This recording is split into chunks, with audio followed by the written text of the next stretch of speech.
Good evening, I'm Charles Payne. The major stock market averages higher, including the S&P 500, which is powered now to 5 consecutive weeks of gains. Today's action up by the jobs report, which, by the way, proves the same economic tide lifts all ships. Now, overall, the U.S. economy added 170,000 private sector jobs last month. That includes 37,000 manufacturing jobs as those dirty fingernail jobs. That revival continues to confound the experts. Plus, the real unemployment rate tumbles to 7.5% from 7.8%. Here now to discuss, David Nelson, Belpointe Asset Management Chief Strategist, John Burnett, New York GOP Strategic Advisor, founder and CEO of New York of One Empire Group, and Beverly Hallberg, District Media Group's president. Beverly, I want to start with you, but before I do, let me just rattle off some of the key elements of this report that I thought were phenomenal.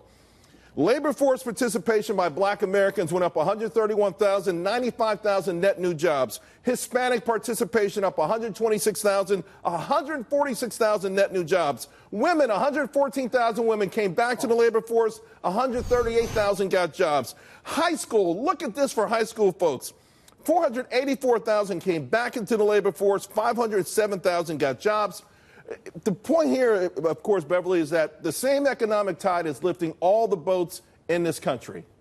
Absolutely. And tax reform has helped out quite a bit. And I want to touch on one of the individuals, the groups of people you just said, and that is the Hispanic community. What we saw in this jobs number was actually the lowest unemployment rate we've ever seen in the Latino community. That is huge. That's what the story should be about.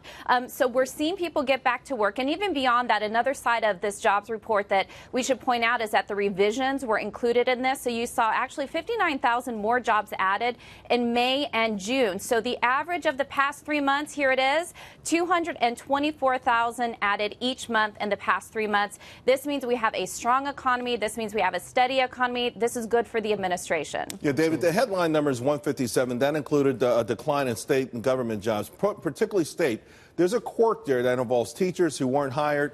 That number is going to turn completely around. So I'm pretty happy with this number. On Wall Street, though, another one of these Goldilocks numbers, because it's not enough to spook the Federal Reserve to derail this economy, is it? I hope it's not, because I think the Fed has been pushing on a string. But I think this is, when you look at this on a 3-month basis, we're averaging about 224,000 on a monthly basis. That could push Powell to push the trigger here. And I think most economists are at two. What about the wages part, though? I'm sorry? Wages. Wages, we're still soft there. We're 2.7%. And this is the one area that we have to improve. We can do better than that. John? Hey, people love the increase, right? A lot of people got bonuses. The average wage is actually going up. But more importantly, the optimism. People were drowning in despair. Now they're swimming in opportunities. You know, Beverly, another key to this report, manufacturing, 37,000, the most since December, 400,000 since January of last year. That's a remarkable number when you consider that we were told manufacturing was never going to come back to this country.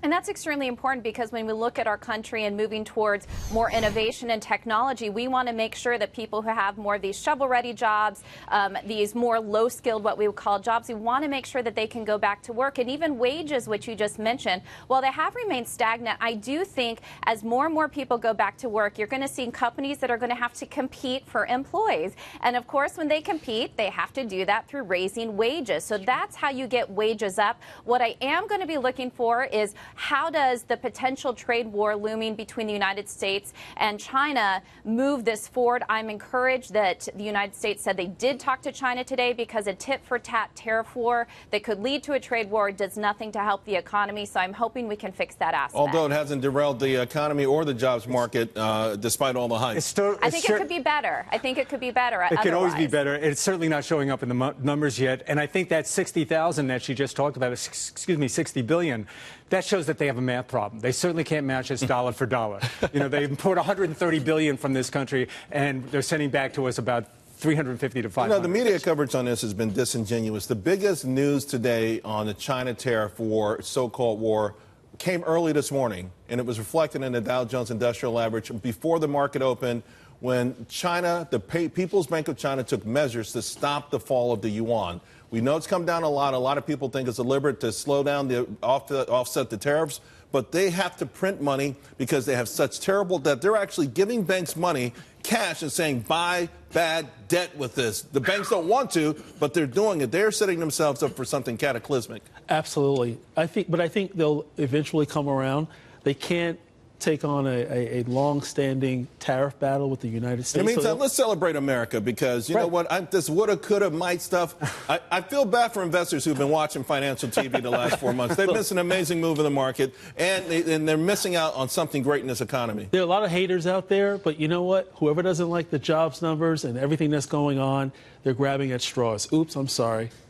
That's been outlawed, too. But the point is, you know, the president recently sat down with a lot of black ministers across the nation to talk about reentry, right? Those that actually paid their service, their debt, so to speak. Prison reform, reentry into society, and into the jobs need to market. find a way back into to find an honest job. Right. He's combining that with workforce development. There'll be more people coming into the labor force. For me, the best part of this jobs number was actual confirmation for that monster GDP print we had last week. It confirms it.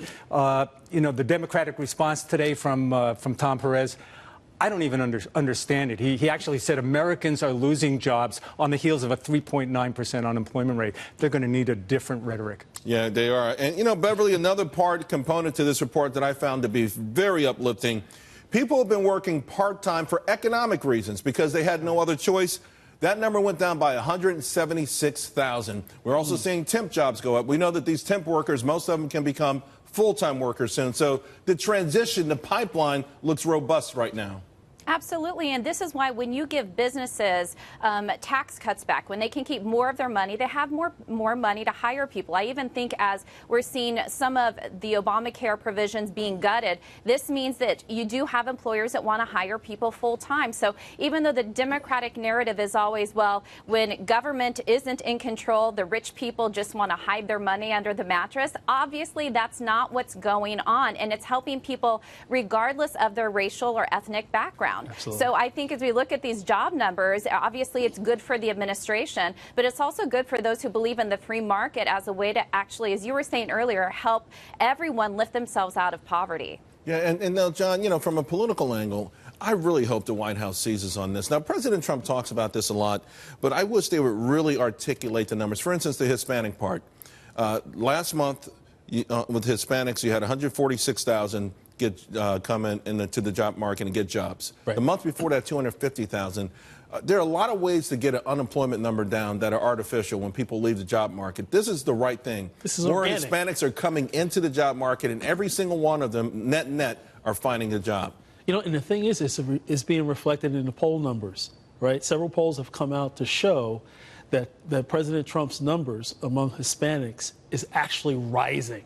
Why? Because they're looking at the economic message. Unfortunately, those on the left are not reporting it accurately.